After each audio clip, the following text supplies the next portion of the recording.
Hello friends, எல்லாருக்கும் வணக்கம். Welcome to my channel. ஒரு பைக் வச்சுருக்க எல்லாருமே பார்த்தீங்கன்னா பைக் இன்சூரன்ஸ் வந்து மேண்டேட்ரிங்க. அப்படி பைக் இன்சூரன்ஸ் வந்து எக்ஸ்பைரி ஆயிருக்கான்னு சொல்லிட்டு செக் பண்ணிக்கோங்க. அப்படி எக்ஸ்பைரி ஆகியிருந்தா உடனே வந்து பாலிசி பஜார் மூலமாக ஆன்லைனில் ஜஸ்ட்டு ஒரு 2-3 மினிட்ஸ் ஸ்பெண்ட் பண்ணி உங்களுக்கு ஒரு 1210 ருபீஸில் நான் வந்து எடுத்திருந்தேன். அது உங்களோட வண்டியோட மாடலை பொறுத்து, அதுக்கான அந்த மேக்ஸிமம் வேல்யூவை பொறுத்து, நீங்கள் என்ன ஆப்ஷன்ஸ் சூஸ் பண்ணுறீங்கன்றதை பொறுத்து, அதுக்கப்புறம் பர்சனல் ஆக்சிடென்ட்டு கவரேஜ் எல்லாம் இருக்குது. அது எல்லாத்தையும் சேர்த்து உங்களுக்கு பார்த்தீங்கன்னா இந்த காஸ்ட் வந்து மாறுபடலாம். ஸோ இதை வந்து நீங்கள் எடுத்து வச்சுக்கோங்க. இது எனக்கு வந்து பார்த்தீங்கன்னா 1 இயருக்கு 1210 ருபீஸ் தான் ஆச்சு. ஆனால் இது வந்து எனக்கு இல்லாத பட்சத்தில் யாராவது டிராஃபிக் போலீஸ் வந்து நம்மளை கண்டுபிடிக்கிறப்ப அவங்க எனக்கு ஃபைனே வந்து 2000 ரூபாய் first time, second time 4000 rupees இந்த மாதிரி பார்த்தீங்கன்னா பல்காக போட்டுடுவாங்க. அந்த ஃபைனே நம்மளோட இன்சூரன்ஸை விட அதிகமாக இருக்குன்றதுனால நான் அந்த இன்சூரன்ஸ் வந்து நான் எடுத்துகிட்டு நான் கிளம்பியிருந்தேன். எங்கே கிளம்பியிருந்தேன்னா, ஒரு பெரிய அக்கப்போருங்க. எனக்கு ஏகப்பட்ட தலைவலி இருக்குது. இப்போ நம்ம வந்து நல்லது செஞ்சு தான் நம்ம வந்து பழக்கம். யாரும் வந்து கெட்டு போகணுன்னுலாம் நான் நினச்சதில்லை. கடைசியாக எனக்கு வந்து இப்போ ரொம்ப கில்ட்டியாக ஃபீல் பண்ணுறேன். எனக்கு நிறைய டவுட்ஸும் இருக்குது. அதை கிளாரிஃபையும் பண்ணிக்கணும்னு நான் விரும்புகிறேன். நீங்கள் என்ன நினைக்கிறீங்கன்னு சொல்லுங்கள். நான் யாருக்கும் வந்து கெடுதல் செய்யணும்னு சொல்லிட்டு நான் வந்து உதவலை. எத்தனை லட்ச ரூபாய் நான் லாவண்யாக்கெல்லாம் உதவி இருக்கேன்னா அவங்க நல்லபடியாக இருக்கணும். தனக்கு பின் தானமும் தர்மமும் நான் ஒரு அளவுக்கு நான் ஸ்டேபிள் ஆனதுக்கப்புறம் சரி அவங்க என்கிட்ட கேட்டாங்க, ரெக்வஸ்ட் பண்ணி கேட்டதுனால நான் கேரண்டி அப்படின்னு ஒரு ஃபால்ஸ் ஹோப் கொடுத்ததுனால அவங்களுக்கு மேலே மேலே லோன்ஸ் போட்டு கொடுத்து அவங்களோட பிஸ்னஸை நல்லா ரன் பண்ணி நல்லா வருவாங்கன்னு சொல்லிட்டு ஆசைப்பட்டேன். கடைசியில் பார்த்திங்கன்னா ஏகப்பட்ட ப்ராப்ளம்ஸ் இருக்குது. எனக்கு நிறைய வந்து கொஸ்டின்ஸ் ரைஸ் ஆகுது. யார் சொல்கிறது உண்மை, யார் சொல்கிறது பொய்யன்றது எனக்கு வந்து இப்போ டவுட்டாக இருக்குது. இது எல்லாத்தையும் தாண்டி இன்றைக்கி வந்து பார்த்திங்கன்னா நாகுல சவத்தின்னு சொல்லுவாங்க. அது தெலுங்குக்காரங்க நிறைய பேர் வந்து செலிப்ரேட் பண்ணுற ஒரு பண்டிகை தான். ஈவன் தமிழ்காரங்களும் நிறைய பேர் வந்து செலிப்ரேட் பண்ணுறதுக்கு சான்சஸ் நிறைய இருக்குது. நீங்கள் பார்த்துருப்பீங்க. ஸோ பாம்பு புத்துக்கு வந்து பூஜை பண்ணி அந்த பழம் பால் அதுக்கப்புறம் ஊற்றுவாங்க. அந்த கல்லில் வந்து டிஎன்ஏ மாதிரி பாம்புங்க இருக்கும்ல, அந்த மாதிரி சிலைக்கெல்லாம் பார்த்திங்கன்னா பாலபிஷேகம் பண்ணி அதுக்கு வந்து மஞ்சள் குங்குமம்லாம் வச்சு அலங்காரம்லாம் செஞ்சு பூஜை பண்ணுவாங்க. ஸோ இது எத்தனை பேர் பார்த்துருக்கீங்கன்னு தெரியல. ஸோ அந்த ஃபங்க்ஷனுக்கு வந்து பார்த்திங்கன்னா அவங்களோட ப்ராப்பர்ட்டிக்கு பேக்கில் வந்து பார்த்திங்கன்னா கோயிலுக்குன்னு ஒரு நிலம் வந்து ஒதுக்கியிருக்காங்க. ஸோ அந்த நிலத்தில் பார்த்திங்கன்னா எப்போயுமே வருஷம் எல்லாரையும் இன்வைட் பண்ணி அவங்க கொஞ்சம் ஓரளவுக்கு அவங்களுக்கு ஏற்ற மாதிரி ஒரு கிராண்டாக வந்து செலிப்ரேட் பண்ணுவாங்க. ஸோ எல்லா மெட்டீரியல்ஸும் பார்த்திங்கன்னா பூ பழம் பால் எல்லாம் அவங்களே வாங்கி வச்சுடுவாங்க. அங்கே ஜஸ்ட்டு நம்ம வெறும் கையோடு போனால் போய் பூஜை பண்ணிவிட்டு நிம்மதியாக சாமி கும்பிட்டுட்டு வந்துடலாம். ஸோ அந்த மாதிரியான ஒரு அக்கேஷனுக்கு லாவண்யா அவங்க சிஸ்டர், அதாவது அவங்க ஹஸ்பண்டோட அண்ணனோட ஒய்ஃப் வந்து பார்த்திங்கன்னா அவங்க வாட்ஸ்அப்பில் போட்டிருந்தாங்க. ஸோ அதனால் பார்த்திங்கன்னா நான் அதை 2 டைம் பார்த்தேன். நான் பார்த்துட்டு நான் அதனால் பார்த்திங்கன்னா எனக்கு கண்டிப்பாக ஃபோன் பண்ணி பேசி பார்க்கலான்னு பார்த்தா அவங்க என் நம்பர் பார்த்துட்டு எடுக்கலை. ஆக்சுவலாக அவங்க என் நம்பர் பார்த்துட்டு ஏன் எடுக்கலன்னா, சரி ஓகே நீ காசு வந்து கொடுத்துருக்கேன், அந்த காசு பற்றி கேட்பேன், நாங்களும் நிறைய கொடுத்து ஏமாந்து போயிருக்கோம், உங்ககிட்ட நான் எப்படி பேசுகிறதுன்னு தெரியாமல் நான் எடுக்கலை அப்படின்னு சொல்லிட்டு சொன்னாங்க. பட் ஆனால் நான் போனப்போ வந்து ஓரளவுக்கு அனுசரணையாக தான் பேசினாங்க. அன்ஃபார்ச்சுனேட்லி பார்த்திங்கன்னா அவங்க லாவண்யா அவங்க சிஸ்டருக்கு கேன்சர் ஆமாம், 2nd ஸ்டேஜு. எனக்கு ரொம்ப கஷ்டமாக போச்சு. ஏன்னா எங்கள் அம்மா ஆல்ரெடி கேன்சரில் கஷ்டப்பட்டு இறந்து போயிருக்காங்க. அதனால் அந்த கொடுமை யாருக்கும் வரக்கூடாதுன்னு நான் நினச்சிக்கிட்டு இருந்தேன். அவங்க வந்து ரொம்ப சிக்காகிட்ருக்காங்க, லாவண்யா அவங்க சிஸ்டர். ஸோ லாவண்யா அவங்க ஹஸ்பண்டோட அண்ணா, அதாவது லாவண்யா அவங்க பாவகாரும் பார்த்திங்கன்னா கொஞ்சம் டல்லான மாதிரி தான் தெரியுது. ஆல்ரெடி அவங்களுக்கு அந்த ரேடியேஷன் கீமோதெரப்பிலாம் கொடுத்துக்கிட்டு இருக்காங்களாம். அதுக்கு வந்து அலைச்சல், அதுக்கு வந்து பண விரயம்லாம் இருக்குதுன்னு சொல்கிறாங்க. அதனால் அவங்கக்கிட்ட போயிட்டு நான் காசெல்லாம் கேட்க போகிறதில்ல. சரி இத்தீஷும் லாவண்யா எங்கே இருக்காங்க உங்களுக்கு தெரிஞ்சால் சொல்லுங்கள்.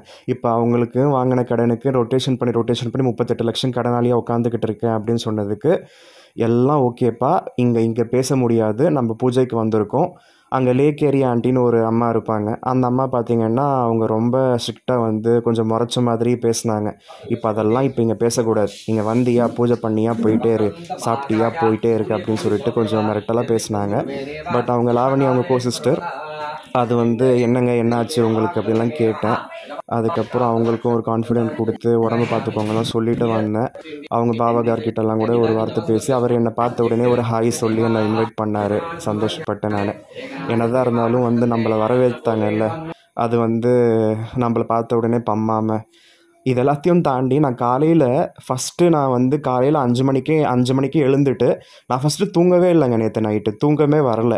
அதனால் காலையில் குளிச்சுட்டு நான் கிளம்பி போகலான்னு நான் வெளியில் இறங்குறனோ இல்லையோ, பைக்கை ஸ்டார்ட் பண்ணனோ இல்லையோ, நல்லா மழை. அதனால் நான் மறுபடியும் வீட்டுக்குள்ளே வந்து நான் ரெயின் கோட் எடுத்துக்கிட்டு ரெயின் கோட் போட்டுட்டு அந்த ரெயின் கோட் போடுறதுக்குள்ளே உன்னைப்பொடி என்னப்பொடின்னு ஆகிப்போச்சு. அதுக்கப்புறம் அவ்வளோ ரிஸ்க் எடுத்து நான் வந்து காலங்காத்தால் கிளம்பி போனேன். ஸோ புனீத்துன்னு சொல்லிட்டு ஒருத்தன் இருக்கான். அது என்னுடைய லாவண்யாவோட அக்கா பையன். ஸோ அவனோட பர்த்டே இப்போ 18th அக்டோபர் வந்தது. எப்போயுமே அவன் என் பர்த்டே 26th ஆகஸ்ட்டுக்கு எனக்கு விஷ் பண்ணுவான். அவனுக்கு நான் விஷ் பண்ணுவேன். இந்த வாட்டி அவன் எனக்கு பண்ணலை. அதனால் நான் கோவத்தில் அவனுக்கு நானும் பண்ணலை. எனக்கு என்னவோ ரொம்ப உறுத்தலாக இருந்தது. அதனால் அவங்க வீட்டு புதுசாக மாற்றிருந்தாங்க. அது எப்படியோ அட்ரஸ் கண்டுபிடிச்சிட்டு நாங்கள் போயிட்டேங்க. அங்கே போயிட்டு அதுக்கப்புறம் அவங்களும் வந்து நான் நின்றுக்கிட்டு இருந்தேன். அவன் புனித் என்னை பார்த்துட்டு சிரித்தான், வாடா அப்படின்னு சொன்னான். அதுக்கப்புறம் நான் வெளியில் நின்றுட்டு இருந்தேன். அப்புறமா அவன் அங்கேருந்து அவங்க அம்மா அப்பாவை பார்த்துட்டு ஹரி வந்திருக்கான் அப்படின்னா கொஞ்சம் நேரம் அவங்க இன்னும் சைகை காமிச்சிக்கிட்டாங்களா என்னன்னு தெரியல, உள்ளே கூப்பிடுன்னு சொன்னாங்க. அதுக்கப்புறம் தான் நான் உள்ளே போனேன். ஸோ அவங்களையும் வந்து ரொம்ப நாள் கழித்து பார்த்த சந்தோஷம். என்னதான் இருந்தாலும் எனக்கெல்லாம் வந்து சொந்தம் வேணும்னு தாங்க ஆசைப்படுவேன். காசுக்கு காசே கொடுத்துருக்கேன். ஸோ சொந்தம் வேணும்னு தானே ஆசைப்படுவேன்.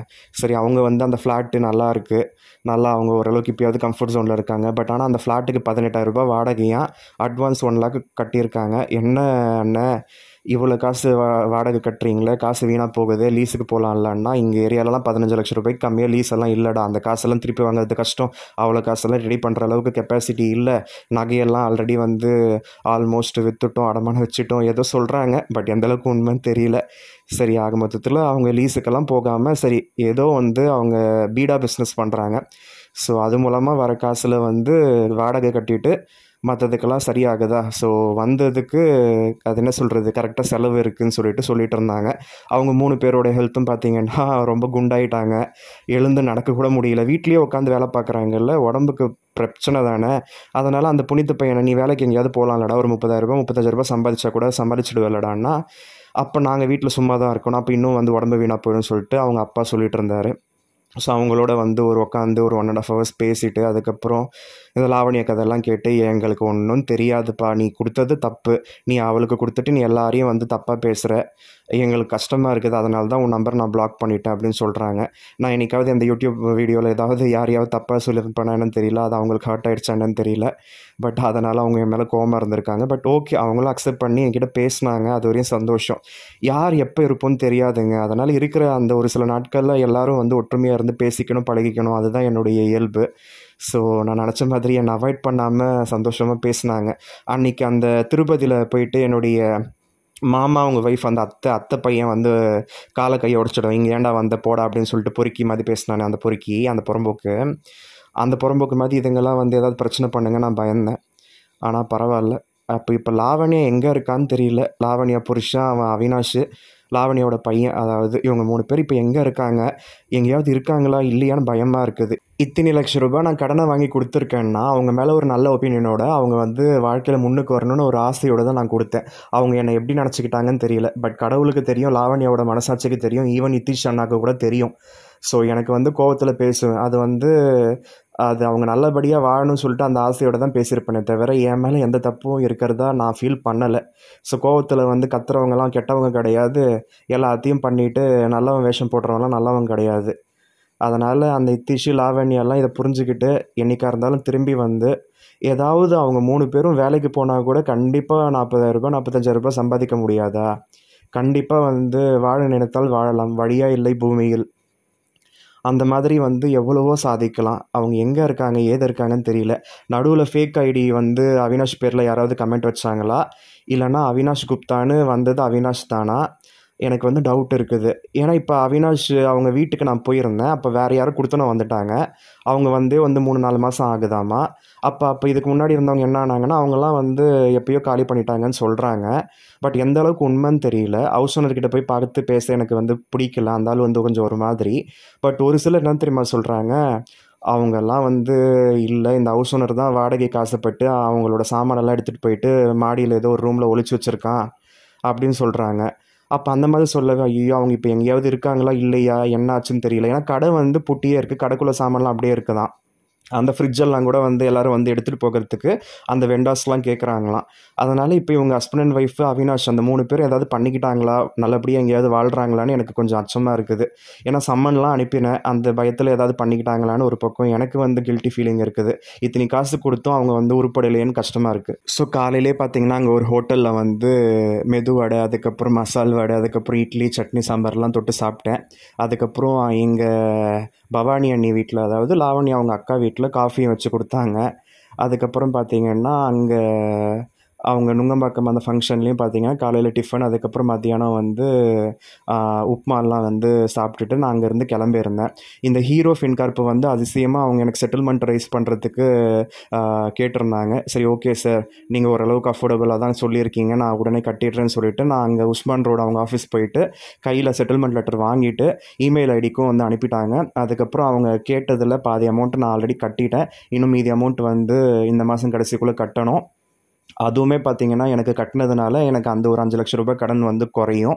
ஸோ இந்த மாதிரி கஷ்டப்பட்டு எல்லாத்தையும் கட்டி முடிச்சுக்கிட்டு இருக்கேன். திரும்பி வரப்போ பரோட்டா சாப்பிட்டுட்டு வந்தேன். ஸோ ஒரு பரோட்டா 20 ரூபாவா அங்கே அதிசயமாக இருக்குது. 10 ரூபா 15 ரூபாய் இருக்கும்னு நினச்சேன். இது என்னடானா 2 பரோட்டா 40 ரூபாவாம். என்னதான் இருந்தாலும் நம்ம இட்லிக்கு டேஸ்ட்டுக்கு நிகராகுமா. அதுக்கப்புறம் அந்த இட்லியும் வந்து ஒரு 4 இட்லி சாப்பிட்டேன். அதுவுமே பார்த்திங்கன்னா ஒரு இட்லி 8 ரூபா போல். ஸோ இந்த மாதிரி சாப்பிட்டுட்டு வந்துட்டேன். எங்கள் வீட்டுக்கெல்லாம் வந்து சமைச்சிட்டுலாம் இருக்க முடியாது, வெளியில் சாப்பிட்டோமா வந்தோமான்னு இருக்கணும்னு. ஸோ பாருங்கள், இன்றைக்கி அந்த இன்சூரன்ஸு 1210, பெட்ரோல் வேறு வந்து 300 ரூபாய்க்கு போட்டேன். நடுவில் வேறு நின்று போச்சு பெட்ரோலு. இந்த வாட்டி 24 கிலோமீட்டர் தாங்க மைலேஜ் கொடுத்துருக்குது. ரிப்பேர் பண்ணி 24 கிலோமீட்டர் தான் கொடுத்துருக்குது. அப்புறமா ஒருத்தர், நான் 1 கிலோமீட்டர் நான் நடந்து வந்துக்கிட்டே இருந்தேன். அப்புறமா ஒருத்தர் பெரிய மனசோட அவங்க வந்து ஒரு 1.5 கிலோமீட்டர் எனக்கு கொடுத்தாங்க. அதுக்கப்புறம் பெட்ரோல் போட்டேன். ஸோ 300 ரூபாய்க்கு நான் போட்டிருக்கேன். பார்ப்போம் எந்த அளவுக்கு வந்து ஒர்த் ஆகுதுன்னு சொல்லிட்டு. ஸோ இதை செக் பண்ணி இதில் மைலேஜ் எப்படி வருதோ அதுக்கப்புறம் தான் எனக்கு வந்து அதுக்கப்புறம் அப்படியே கண்டினியூ பண்ணணுங்க. ஸோ இந்த மாதிரி ஏகப்பட்ட செலவு இன்றைக்கி ஒரு நாளைக்கு. ஸோ இந்த மாதம் பாருங்கள், கிட்டத்தட்ட 4,88,000 ரூபாய் ஆல்ரெடி செலவாகி போச்சு. இன்னும் வந்து செட்டில்மெண்ட்டுக்கு 2 லட்சம் ரூபாய் கட்ட வேண்டியது இருக்குது. அப்போ பாருங்கள், இந்த ஒரு மாதமே வந்து கிட்டத்தட்ட 6,70,000 ரூபாய் கிட்ட நான் வந்து செலவு பண்ணியிருக்கேன். என்னுடைய ஃபிக்ஸட் டெபாசிட்லாம் நான் க்ளோஸ் பண்ணி மாதம் வருமானம் வந்து இனிமேல் வராமல் போக போகுது. எல்லாத்தையும் வந்து நான் போக அடித்து நான் அந்த லாவணியாக்கு வாங்கின கடனை வந்து நான் தீர்த்துக்கிட்டு இருக்கேன். அந்த லாவணி எங்கேருந்து பார்த்தாலும் திருப்பி வந்து கொடுக்கணும். தயவு செஞ்சு அவங்க எங்கேருந்து பார்த்தாங்கன்னா கண்டிப்பாக வந்து திரும்பி வந்து நல்லபடியாக வாழணும். என்கிட்ட நிறைய ஐடியாஸ் இருக்குது. என் பேச்சு கேட்டாங்கன்னா உருப்படுவாங்க. ஸோ அட்லீஸ்ட் திரும்பி வந்து எனக்காக அவங்க ஹஸ்பண்ட் ஒய்ஃபு வேலைக்கு போயோ, இல்லைனா அவினாஷ் கூட நல்லபடியாக படித்து அவன் வேலைக்கு போயோ அவன் என் காசு வந்து எனக்கு 25 லட்சம் ரூபாய் திருப்பி கொடுத்தா சந்தோஷம்.